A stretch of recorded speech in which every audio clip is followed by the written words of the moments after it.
Assalamualaikum warahmatullahi wabarakatuh, anak-anak gayung semua ya.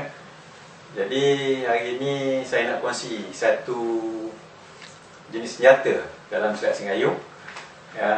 Sebab dalam silat Singayung ni banyak jenis senjata ya. Yang saya nak kongsikan ini kita disebut sebagai gada-gada. Ya, senjata gada-gada ni adalah jenis senjata yang untuk dibaling ataupun dilontar ya. Apakah gada-gada tu? Gada-gada itu adalah satu senjata yang diletak di hujung. Maksud di hujung, mungkin diletakkan pada tali, diletakkan pada rantai ya, dan diletakkan di hujung lah. Kalau misalnya kata benda tu dia bertali ya. Jadi saya buat gada-gada ni sebab saya tak ada rantai, dan saya buat dengan bengkung.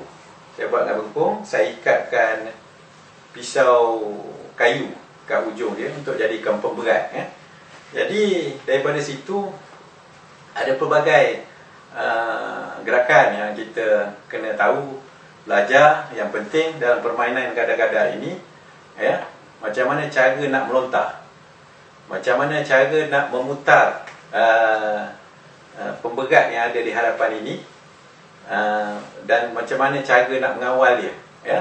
Dan bagaimana pula fungsinya tangan kanan yang melontar ataupun tangan kanan yang memusing dengan fungsi tangan kiri yang memegang sebelah lagi hujung rantai tersebut ataupun tali tersebut ya. Baik, kita sebelum tu kita ambil kaedah bagaimana kita nak letakkan di tangan kiri ni. Kita boleh putar dia begini ya. Kemudian kita boleh gulung. Kita boleh gulung macam ni. Maksudnya kita gulung. Kalau panjang tu kita gulung jadikan. Tapi kita jangan pegang kuat, kita gulung jadikan macam ni. Jadi bila kita lontar nanti kita lepaskan. Bila kita terlepaskan dia akan memanjang. Ya. Baik, itu satu. Lagi satu kita boleh pegang saja begini. Satu.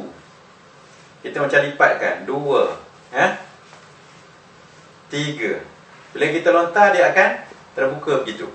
Itu cara dia. Baik, dekat sini kat tangan ni sama ada kita nak gulungkan begini ataupun kita boleh menggulungkan kaedah begini ya.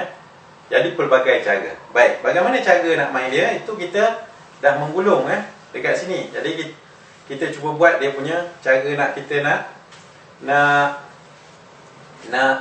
memusing dia. Baik, ini saya hanya memberikan secara asas je sebab tempat ni sempit sebenarnya. Dalam rumah ni sempit, jadi tak boleh nak diputarkan lebih ya.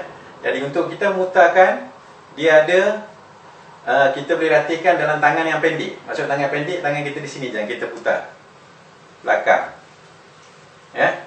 Kita putar ke belakang ya. Begitu. Kita putar. Dan kalau tangan kita pendek, kita jangan buat panjang. Kalau kita buat panjang, benda ni akan terkena di lantai ha? Jadi kita kena pendekkan sikit. Kita putar. Baik. Apakah jarak pendek dia? Jarak pendek ni dia antara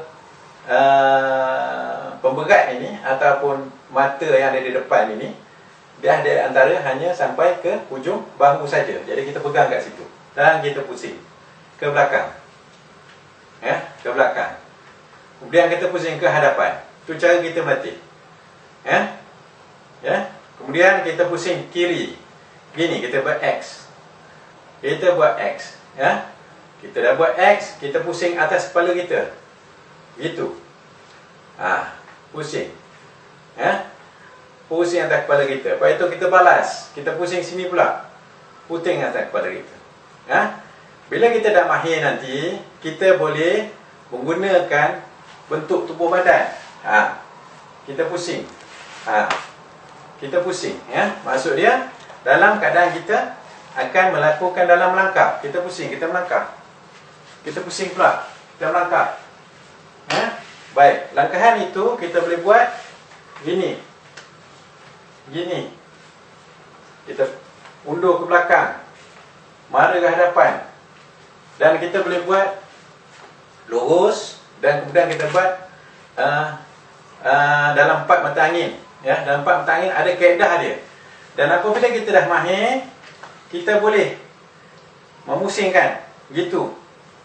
Kita masuk bawah ni Kita begitu. Kita masuk bawah ni, kita panjangkan sikit. Kita masuk bawah ni. Pusing begini. Ya. Dan tangan kita ni gini. Tangan kita gini. Kita pusing. Nampak? Semasa ini kita akan pusing ke sini. Kita pusing begini pula. Ya.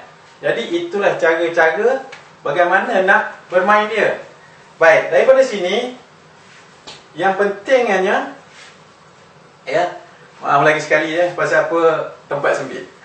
Tidak habis kan pecah-pecah kaca-kaca dalam rumah ni. Ya. Yang penting dia, bila kita nak melontar itu, sebab benda ni dia boleh melontar, dalam arti kata kita pusing, kita lontar. Ada cara kaedah, ini asas dia kita melontar.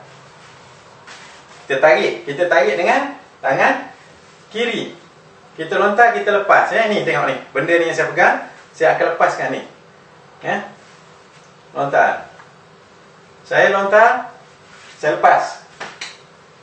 Ya. Dan ini sebenarnya untuk mengawal. Bila kita lontar, tengok, saya ulang sekali lagi. Berbelit sikit sebab tak bengkung kan. Ya. Saya lontar. Ya, tengok sekali lagi. Bila saya lontar ini, yang ini saya tarik untuk mendapatkan balik. Yang ini tangan kiri untuk menarik, untuk dapatkan balik. Ya. Jadi pemberat depan ini ataupun mata di depan ini bukan sahaja untuk lontaran, dia juga boleh memukul. Ya. Maknanya kalau ada sasaran tu kita boleh pukul. Sama ada di kepala dia ataupun di mana-mana. Di kepala, di dada. Ya, yang lontaran boleh di kepala dan di dada. Baik. Bukan itu sahaja ya. Dengan seni gada-gada ni kita boleh buat juga pakisan, tangkapan. Dari menjadi seni cindai. Ya, dari situ. Jadi banyak perkara yang ada dalam seni gada-gada ni. Jadi saya harap perkongsian saya kali ini dapat membuka minda anak-anak gayung.